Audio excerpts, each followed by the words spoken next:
સાહેબ, આ વિચાર તો મને બહુ ઘણા સમયથી, હું નાનો હતો ત્યારથી મને એમ હતું, કારણ કે આ ધરતી જ આપણી એવી છે, અહીંયા ભૂખ્યાને ભોજન, તરસ્યાને પાણી, પહેલેથી જ આપણી આ ધરતીની તાસીર છે. એટલે મને મારો પહેલેથી વિષય ભજન ને ભોજન, એટલે મને હું હાવ નાનપણથી જ મને એક વિચાર હતો કે હું રાજકોટમાં એકવાર મારે રોટલો ચાલુ કરવો છે. અને અત્યારે ભગવાનની કૃપાથી, સંતોના આશીર્વાદથી હું 150થી 200 વ્યક્તિઓ, 250 વ્યક્તિઓથી વધારે લોકોને હું જમાડી શકું છું. આપની સાથે કેટલા લોકો જોડાયા છે આ સેવામાં? સેવામાં સાહેબ, હું અને મારા વાઈફ, મારી પત્ની બંને અમે રસોઈ બનાવી છે. અને હું પોતે જ પીરસવા માટે બધે જાઉં છું. અને એક અમારે માજી છે, અહીંયા જંક્શનમાં રહે છે, એટલે એ સીધા અહીંયા પીરસવા આવે છે.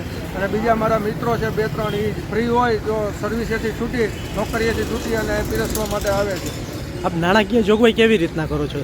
નાણાકીય જોગવાઈમાં તો સાહેબ એવી હોય, મેરેજ એનિવર્સરી હોય તો આવું હોય તો લોકો તિથિ પ્રમાણે અમને આપતા હોય છે. ન હોય તો અમારે અમારું પોતાનું પણ કરવું પડતું હોય છે. દર્શક મિત્રોને ફંડ દેવું હોય તો કેવી રીતે આપી શકે?